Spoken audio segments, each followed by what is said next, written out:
বিশেষ গ্রাম সভা অধিবেশনে আবাস যোজনার ঘরের জন্য ব্লক ও পঞ্চায়েত আধিকারিকদের সামনে অভিযোগ জানাতে গিয়ে হাউমাউ করে কেঁদে ফেললেন বঞ্চিত উপভোক্তারা। জেলা শাসকের নির্দেশে হরিশ্চন্দ্রপুর 1 ও হরিশ্চন্দ্রপুর 2 নম্বর ব্লকের 16টা অঞ্চলে ছিল বিশেষ গ্রাম সভা। এদিন রাজ্যের মন্ত্রী তাজমুল হোসেনের গ্রাম মোহাম্মদপুর গ্রাম পঞ্চায়েতের গাঙ্গনদীয় প্রাথমিক বিদ্যালয়ে বসে গ্রাম সভা হয়।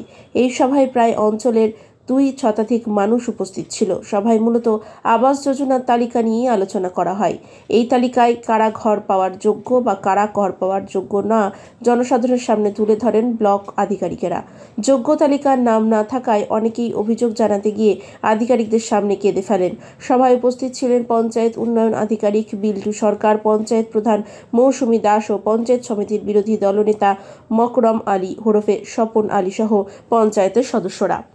গাঙ্গনদীয়া মসজিদপাড়া গ্রামের বাসিন্দা জাহানারা বিবি পঞ্চায়েত উন্নয়ন আধিকারিককে অভিযোগ জানাতে গিয়ে হাউমাউ করে কেঁদে ফেলেন। তিনি বলেন, 3 মেয়ে ও স্বামী সহ মোট 5 জনের পরিবার।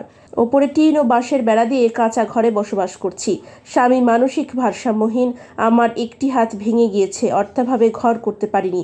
কয়েক বছর আগে পঞ্চায়েত আধিকারিকেরা এসে ঘরের ছবি করে নিয়ে গেছিল, তারপরও নাম আসেনি। খুব কষ্টে দিন কাটাচ্ছি। আমি আর কত গরিব হলে ঘর মিলবে।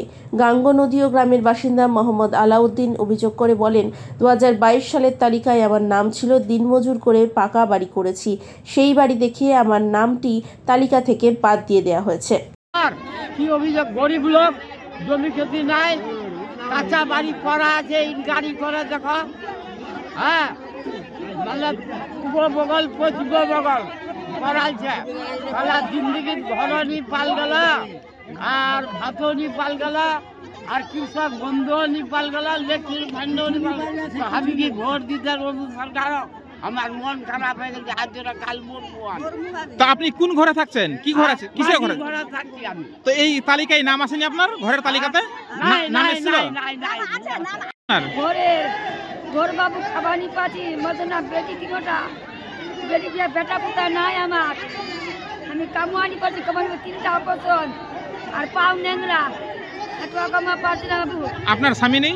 নাই। কি হয়েছে স্বামীর? স্বামীটার পাও ভেঙে গেছে, কামাতে পারছি না, দরদ দিয়ে কামাতে। আপনার বাড়ি কিসের আছে? আমার কাঁচা ঘর বাবু। কি চলেন বাবা, আমার দেখবেন। 5 বছর আগে যখন সার্ভে করেছিল তখন ছিল আমার কাঁচা বাড়ি। 5 বছর পরে বন্ধ তো বাড়িটা ভেঙে গেল, আবার তো কাঁচা বাড়ি করবে না, যে কোনো ভাবে হোক আবার তো পাকা বাড়ি করতেই হবে। কোনো ভাবে হোক, কোনো ভাবে পাকা বাড়ি তো করতে হবে। আবার পাকা বাড়ি করেছে, আবার সার্ভে করতে আসছে, আবার কি বলছে, আপনার পাকা বাড়ি আপনাকে বাড়ি দিব না। কেন বাড়ি দিবে না? সরকার দিয়েছিল টাকা বাড়ি তোলার জন্য, না আমরা নিজে করেছিলাম। আপনার পাকা বাড়ি আছে? পাকা বাড়ি আছে, রবার জন্য আছে, কোনো মতো থাকছি।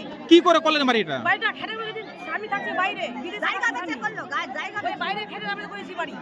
তো তারপরে তালিকায় নাম এসেছিল আপনার? নাম এসেছে, নাম এসেছে, আবার বলছে যে নাম কেটে গেছে, আমার নাম নাই, বলছে পাকা বাড়ি আছে। আমার তো 5 বছর আগে ছিল। তাহলে সরকার কাদেরকে ঘর দিচ্ছে? সরকার দিচ্ছে, যার পাকা বাড়ি আছে ওদেরকে ঘর দিচ্ছে, যার কাঁচা বাড়ি। তো আপনারও তো পাকা বাড়ি? পাকা বাড়ি তো আমার নাই।